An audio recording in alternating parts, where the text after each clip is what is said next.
Hey, it's Dan. I'm glad you came here to get some math help. Let me ask you to do something before we watch the video. Please subscribe and like this video. Let's do the math. All right, let's talk about similar triangles, the geometric mean, and how to find x in a shape like this. So triangle ABC has a right angle at angle B, and then we have this drawn down here, and it's 90 degrees down at the bottom. The question is, what's x? Well, one way to do that is just to memorize the geometric mean. So when you have a figure drawn like this, the large triangle is similar to this one, which is similar to that one. They're all similar to one another, which means their angles are congruent, but their sides are proportional. So one way to do this is just to kind of memorize this formula when you have this particular shape. So if we're finding this value, the geometric mean, then this over this is equal to that over that. So that's one way to do it. That requires some memorization, but that gives you this. And if you cross multiply, you get x squared equals the square root of 24. Just cross multiply. And when you simplify the square root of 24, that's 4 times 6, and the square root of 4 is 2, so that comes on the outside. The answer is 2 times the square root of 6. But I prefer another method, and that is to draw each one of the similar triangles. So I have triangle ABC here, and what I've drawn here is that triangle, but I've flipped it so that angle D is in the same position that the larger triangle is in. So if you took this and you flipped it over and you spun it, you rotated it so that angle D was up at the top, because angle D is the right angle on ABD, angle D is the right angle, whereas angle B is the right angle on the large triangle. So drawing just this one, I get this figure.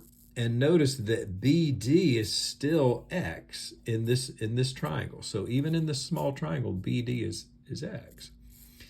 And AD is 4, but it's over there. So I have that triangle. And then what I did down here was I drew this triangle. But notice I flipped it, spun it around, or actually I rotated that so that angle D was up at the top, because angle D, excuse me, is the right angle, and the right angle on ABC is up at the top.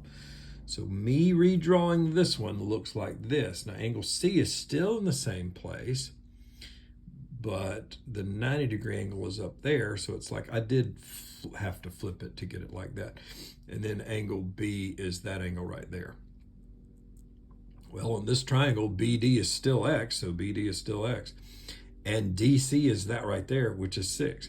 Now that allows me to do similar triangle proportions. So this side compares to that side, x over 6, in the same way that this side compares to that side, 4 over x.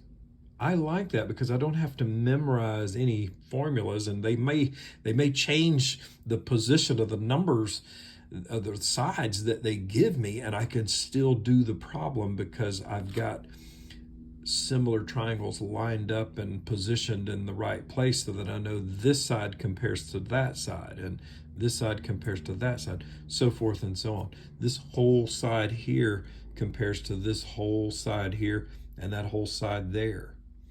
And so with them rotated and flipped and all so that they're all in the same position, this enables me to solve any kind of problem without having to memorize really anything. I'm just redrawing things there. I don't have to memorize a bunch of formulas.